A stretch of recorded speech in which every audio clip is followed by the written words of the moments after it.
Greetings and salutations. Charlton 66 here once again to talk comics and anything else that might come up during the run of this video. One of the things I do want to kind of touch upon and discuss briefly is in one of Wilkin Dead's videos, he proposed or discussed, what are your comics worth? It's a subjective thing.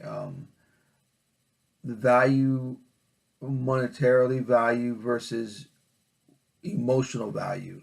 What I mean by emotional value is, what did you put emotionally into your collection? Meaning, were you hunting years and years to find a certain book, or like he mentioned, talking to creators or discussing comic books with artists and writers and getting them to sign a book. That's emotional attachment. There are comics in my collection that I can look at them and I know where I was at that time and place. The friends who I was with, who I went to the comic book stores with, people I associated with at the time when we collected comic books together. That's emotional attachment. To me, that's the emotional values to me outweighs the value what the guide says that it's worth. And again, the price guide is just that. It's a guide. That's the operative word there, guide. We've seen comic books we bought, which everyone's happy to buy below guide. But then you ask them how much your comics are worth. Everyone wants to go. What guide says, whatever. Again, it's what anyone's willing to pay. I paid more for guide because I knew I was paying more for guide, and I paid less than guide price on the comics. But main thing is, the old adage, love what you collect what you love, and you can never go wrong. Um, One of the things that is important is, as long as you educate yourself, you know what you're doing, you know how you're buying and trading and doing whatever.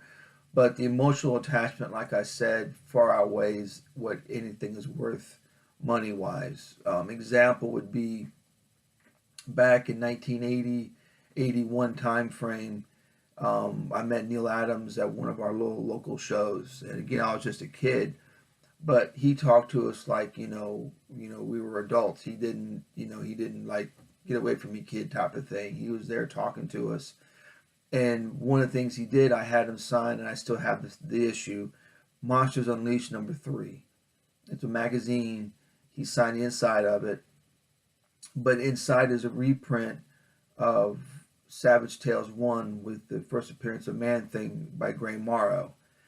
And Neil Adams opened up the issue, was talking about, is pouring over the pages, talking about this is what comic book is about. This is what the artwork should look like. This is a true artist, and just going on and on about how awesome Gray Morrow is, and he's using my comic to show us and tell us, why he thinks, and why it is a masterpiece that the comic book is.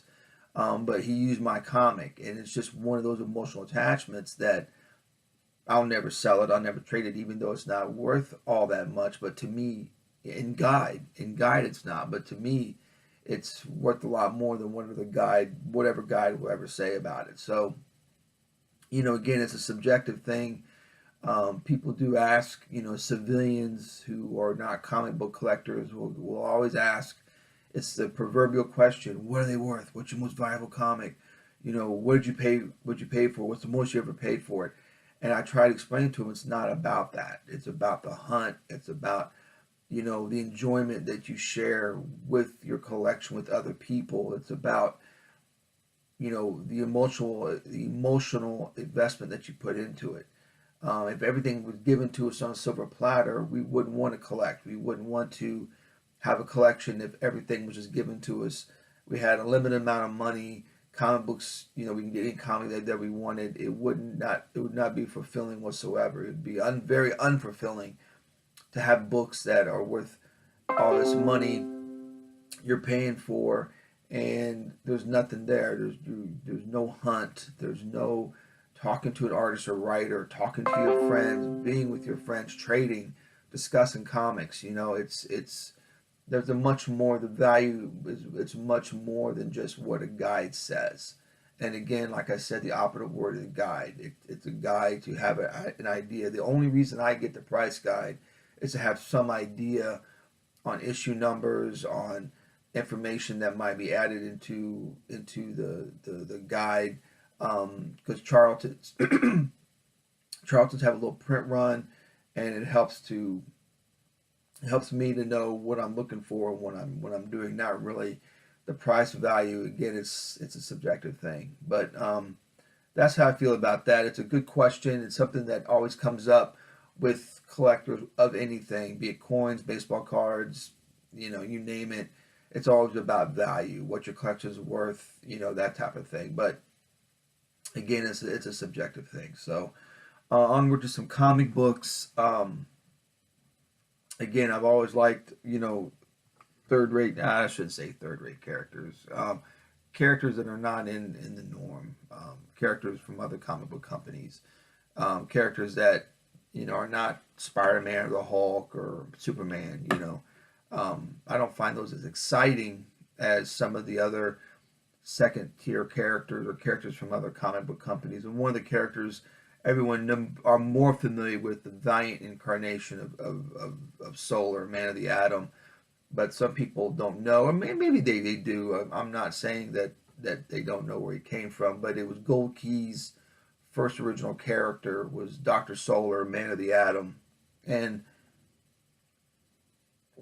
it's one of those things that I'm still trying to finish the run. There's 31 issues, and some of the issues are hard to find, particularly in grade, because of the wonderful painted covers.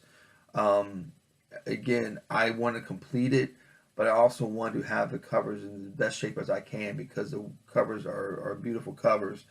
Some of the artists that worked on some of the covers was a guy named Richard Powers, who I'm sure he did sci-fi covers back in the day, because on issue 1, here we have issue 1.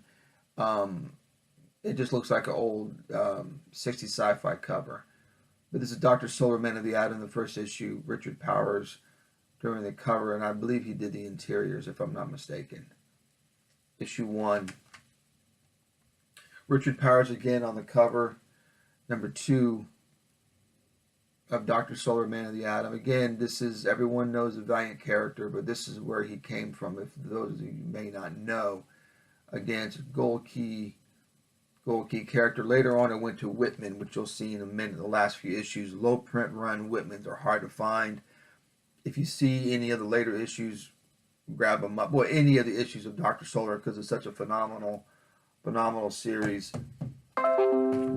Again, we started going to painted covers. I believe the artist is George Wilson on some of these painted covers. Dr. Solar, this is number 6. I jumped from 2 to 6. I'm missing, obviously, those issues in between, but gorgeous painted covers. And I love the costume. It's aesthetically pleasing. It's the full red costume. This is number 7. Full red costume with the visor and the little pouch on the front of his belt. Just a phenomenal design, I think. Of course, with the radiation symbol on his chest. Phenomenal costume. I love how it looks. Number 9. Dr. Solar, Man of the Atom. Okay, these are just fun reads. The continuity is there. We can just pick up one issue and read it and know what's going on in the story. This is one of my favorite covers. Again, Nero is one of his villains. Number 12. Love this cover. And you can really see his costume. Phenomenal cover. 12 is number 14. Again, I'm missing some issues. They're readily available. They're not going to be hard to find. I got the Whitman ones, which are harder to find, and I need to upgrade them at some point, but I want to complete the run. Number 16. This was number 14, by the way. Again, I got to write on the back of the backing board so I know what numbers they are, since Gold Keys, like Charlton, sometimes they don't write the issue numbers on the front of the comic. It's number 16.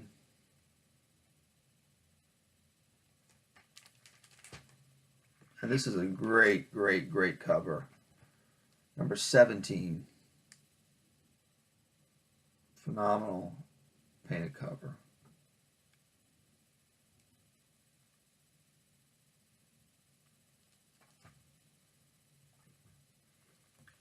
Nice shot, nice close-up of his face with the awesome looking visor. Number 18.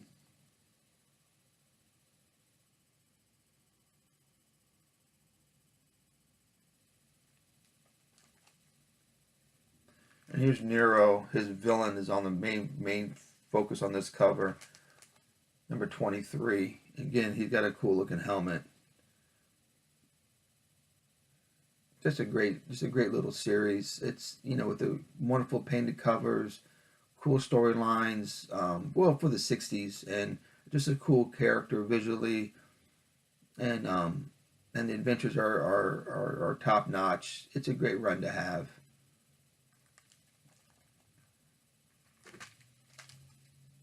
And there's another great cover, number 24.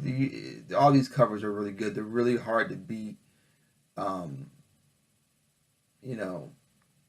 Who would not want to buy this off the stands? You saw it. Who would not want to buy this? This is a great one too. Number 25, which someone assisted by writing number 25 up here, but other than that, it's really nice shape. 25.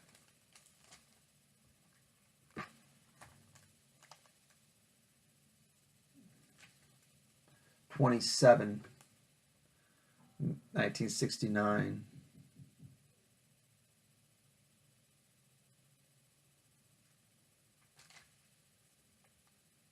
And here's the Whitman. We start getting into the Whitman. This is number 28. There was a long hiatus, and it went right to Whitman, and we lost the painted covers, and they're harder to find. But number 28, Whitman. I don't know if these came in pre-packs or not. The guy doesn't say anything about that. It's number 29. It's number 28. There's 29. And it's got a Magnus robot fighter story in this as well.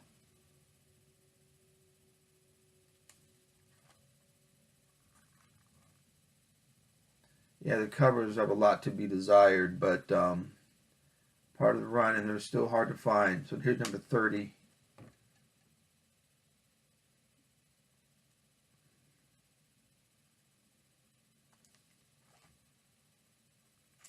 There's the last issue, Fighting the Sentinel. And again, another Magnus robot fighter story in here. Last issue, 31.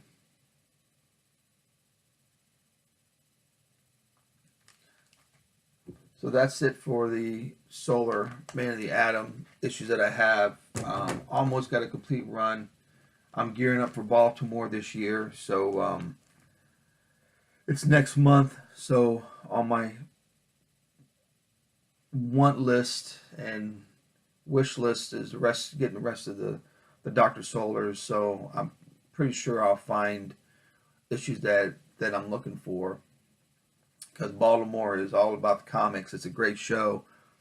I know some of the YouTubers here are planning to go to Baltimore. Phenomenal show. So that's it with Solar, but I would be remiss if I did not talk about Charlton real quick. And one of the things, this is one of Charlton's last hurrahs, so to speak, was Charlton Bullseye, the second comic book. It's his second series, meaning Charlton Bullseye from CPL. the CPL gang put out a larger fanzine type of publication called Charlton Bullseye. Charlton continued with the title, but they put out a comic book series, Charlton Bullseye 1981, Last Hurrah, first issue. I think it only lasted 10 issues. I have the complete run, which is not hard to do, but some of them do have a low print run. And on those Dr. Solar's low print runs on the last 4 or 5 issues from Whitman are low print runs. So if you do find them out in the wild, pick them up because they are low print runs. But here's Bullseye 1. Bullseye number 2. Charlton Bullseye number 2. Again, like I said, this is Charlton's last hurrah of getting comic books out there. Number 3. And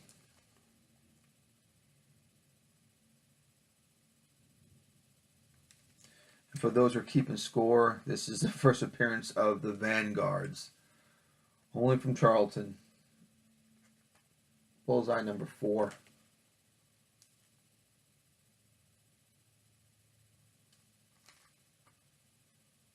Charlton Bullseye number 3, Warhound. Sanho Kim, I do believe. No, it's not Sanho Kim. Looking a lot like his artwork, but it's not.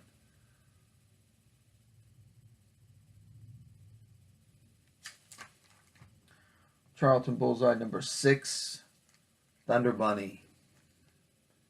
Can't get enough of that, right? Good old Thunder Bunny. Number 6, Charlton Bullseye. And Captain Atom, he's back. This is his first appearance since 74, 70, I think it's 75. Since 1975, and this issue came out in 82. Again, 60-cent cover price, so this is towards the end of Charlton.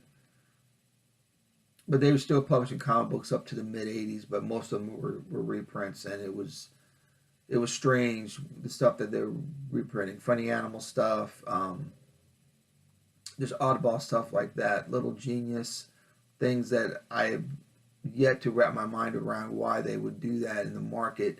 That was driven by superheroes, particularly at that time. But they did, and you know, mid 80s. And again, they had some horror stuff too. Don't get me wrong, but this is Captain Atom's first appearance since 75. Bullseye number 8 from 82. A little bit of horror there, kind of a cool cover. Low print run on these 3 particularly, very low print run on these 3. If you find them out in the wild, snag them up. There's not that many out there. Again, Blood, introducing Blood. Charlton Bullseye number 9. For those who are keeping score, this is the first appearance of this character. Low print run as well on this one. We're back with Thunder Bunny again. Last issue, Charlton Bullseye number 10.